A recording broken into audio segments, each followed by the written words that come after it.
এই এই জীবনে চলতে গেলে আপনার কিছু কিছু মানুষকে আপনি পরিচিত বানাই নেবেন, এমন কিছু কিছু মানুষের কাছে আপনি পরিচিত হয়ে থাকবেন, এমন কিছু কিছু মানুষের সাথে আপনি আন্তরিকভাবে ভালো সম্পর্ক রাখবেন, তাহলে আপনার সমস্যা হবে না। কারণ এমন মানুষের সাথে সম্পর্ক রাখবেন যে মানুষে আপনার ইহুকালের কথা পরকালের কথা মনে করায় দিবে। যার সাথে সম্পর্ক রাখবেন দেখবেন সে কি আল্লাহ তাআলার পথে আছে কি না, সে তার যার সাথে সম্পর্ক রাখবেন সে দেখবেন আপনার হাদিস অনুযায়ী, নবীজির হাদিস অনুযায়ী জীবনটারে পরিচালনা করতেছে কি না। যার সাথে সময় দিবেন সে আপনাকে, আমার প্রকৃত বন্ধু কারা জানেন? আপনারা তো জানেন না। আমার প্রকৃত বন্ধু হইল তারা যারা আমাকে ইসলামের পথে ডাকে, সে হইল আমার প্রকৃত বন্ধু।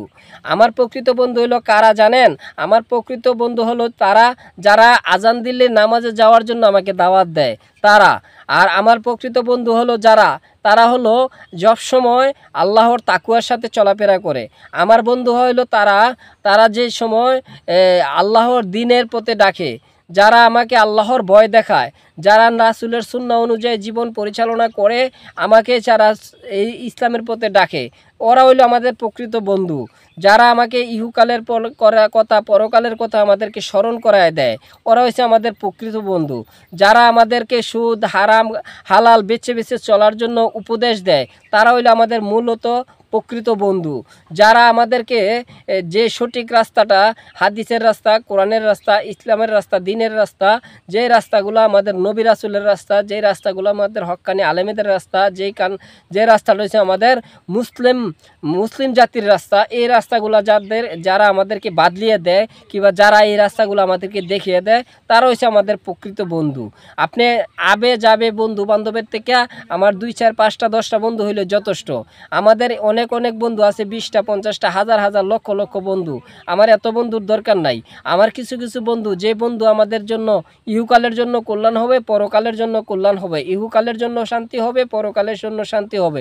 ইহুকালের জন্য কল্যাণ হবে, পরকালের জন্য কল্যাণ হবে। ইহুকালের জন্য নিরাপত্তা হবে, পরকালের জন্য নিরাপত্তা হবে। ইহুকালের জন্য শান্তি আসবে, পরকালের জন্য শান্তি আসবে। এমন কাছে কারোর সাথে চলাফেরা করবেন না তার চলাফেরার কারণে জানি আপনার কাছে অসম্মান হন। ওর সাথে জনের সাথে চলাফেরা করবেন না তার জন্য জানি আপনার মানহানি হয়। এমন জনের সাথে চলাফেরা করবেন না তার জন্য জানি আপনার বেইজ্জতি হতে হবে। এমন মানুষের সাথে চলাফেরা করবেন না যেন তারও সম্মান নাই, আপনারও জানি অসম্মান। মানুষের রাস্তাঘাটে যে কোনো জায়গায় আপনাকেও অসম্মান করতে পারে।